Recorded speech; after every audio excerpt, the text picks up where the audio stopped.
Emergency room doctors. What's the most obvious lie a patient told you that revealed something much darker? I was working nights in the ER when a 19-year-old kid named Austin came in around 2 a.m. He was clutching his right hand, claiming he'd accidentally put it through a window while washing dishes. The story made no sense. The cuts were too clean, too precise. Glass doesn't shatter in perfect parallel lines across someone's knuckles. But what really bothered me was how he kept glancing at the entrance, like he was expecting someone. So you were washing dishes at 1:30 in the morning? I asked while cleaning the wounds. Yeah, I'm a night owl, he said, not meeting my eyes. And your hand just went through the window? I was reaching for something on the counter, lost my balance. The injuries told a different story. These weren't random cuts from broken glass. They were defensive wounds. The kind you get when someone's coming at you with a knife and you throw your hands up to protect yourself. I've seen enough domestic violence cases to know the signs. But Austin was young, male, and insisted nothing else was wrong. Legally, I couldn't hold him if he wanted to leave. Then his phone rang. The caller ID said, "Dad." Austin's face went white. His hands started shaking so badly I had to steady his arm to continue stitching. "I can't answer," he whispered. "He'll know I'm here." "Who will know?"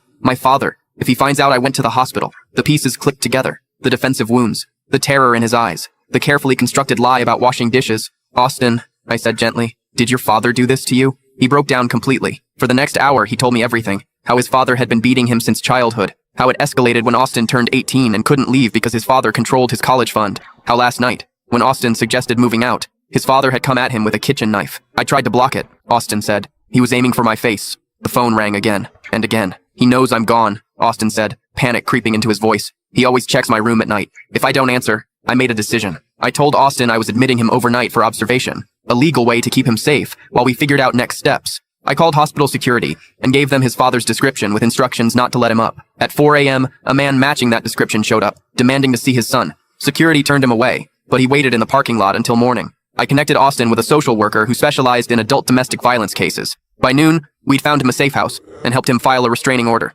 The photographs of his injuries became evidence. 6 months later, his father was convicted of assault with a deadly weapon. Austin testified, describing years of abuse that everyone had missed because people don't expect fathers to terrorize their college-aged sons. Austin's studying pre-med now at a different university, 3 states away. He sends me a card every Christmas with updates on his life. Last year's card included a photo of him with his girlfriend, both of them smiling. No fear in their eyes. Sometimes the most obvious lies are the ones people tell to protect themselves from the truth that no one wants to hear.